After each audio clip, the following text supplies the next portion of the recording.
sisse ja...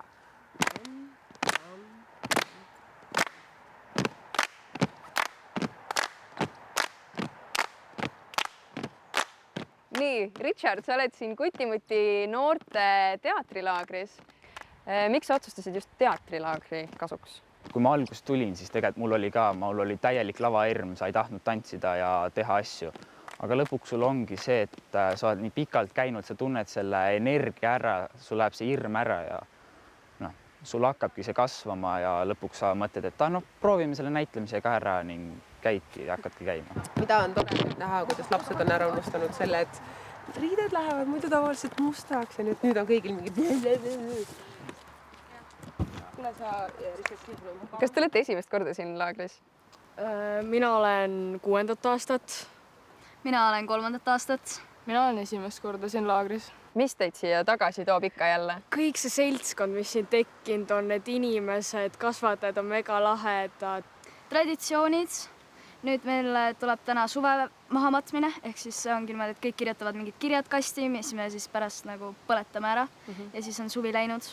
See on senimaani mu lemmiklaager, kus ma elu sees käinud olen. See seltskond, mis siin on, kõik on nii soojad, vastuvõtlikud ja siis ma tulen siia ja kõik on mingi oh my god, tšau, kuidas sul läheb, värkis ja siis nagu ma ei ole üldse harjunud sellega, et kõik inimesed on toredad, nagu absoluutselt kõik. Aga miks just teatrilaager? Ma olen siis 2 aastat just siin teatrivahetuses ja kuidagi see tegevus ja see teatrimaailm tundubki nii huvitav ja siin on päris lavastajad, näitlejad tegelevad ja see on nii teistsugune ja uus. Kuna mulle tohutult meeldib ise teatriga tegeleda ja ma tegelen sellega ka, siis ma ei tea, tundub siuke põnev tundus ja siis tulin. Mul on hullult suur lavanärv, millest ma tahan väga-väga üle saada, nii et ma arvan, et see kogemus on väga-väga aidanud kaasa sellele. Teete koslepe ära ja jääte tasa, enam ei tee mingit asja. Et jääb ainult see rütm nii kaua, kuni ma peatan kinni. Aga kas te tahaksite ise ka näitlejaks saada? Tohutult. 5 aastasest peale. Ma viimastel aastatel olen nagu kaalunud seda mõtet, aga pigem kutsub mind sinna lavastamise poole.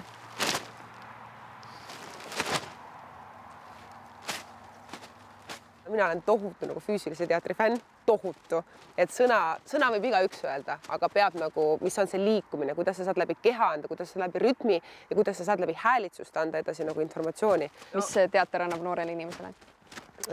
Esiteks mõistmine tänapäeval, asjadest teistmoodi arusaamine, tõlgendamisvõime, et kui nagu palju erinevalt on võimalik mõista mingeid asju ja kuidas saada asja täpsemaks. Nad ise avastavad, mida nad oma kehaga teha saavad, mida nad oma häälega teha saavad ja et nendega saab ka lugu jutustada.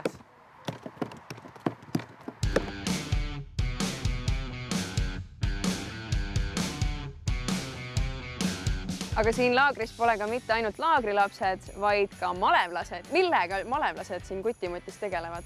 Põhimõtteliselt ma pean tervet laagrit korras hoidma.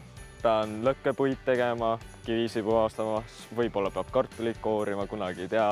Ühesõnaga peab ka vahepeal ka laagrilastele süüa tegema. Ehk et sina oled siis see, kes teeb kogu selle töö ära, et teistel jääks see lõbu, jah? Põhimõtteliselt maja aldjas, jah. Maja aldjas, kui armas. Aga kui palju sa ise pead siin tööd tegema ja kui palju sul jääb siis selle töö kõrvalt ka vaba aega? Ühesõnaga terve päeva vältel ma peaksin umbes 5-6 tundi tegema, mis on minu vanuselt päevanorm. Ja siis, kui mul töö on tehtud, siis ma saan õhtustest tegevustest osaleda, aga muidu vaba aega on piisavalt palju. Aga kuidas noored selle tempoga siis hakkama saavad? Ei, tegelikult väga hästi. Ma ei tea, mis energiaga nad on. See on uskumatu minu jaoks.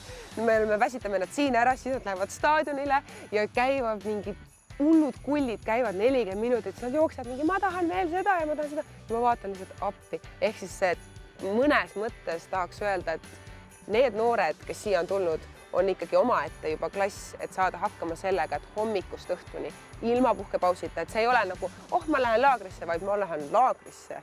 Nagu see valmisolek on neil väga olemas ja selle üle mul on väga hea meel.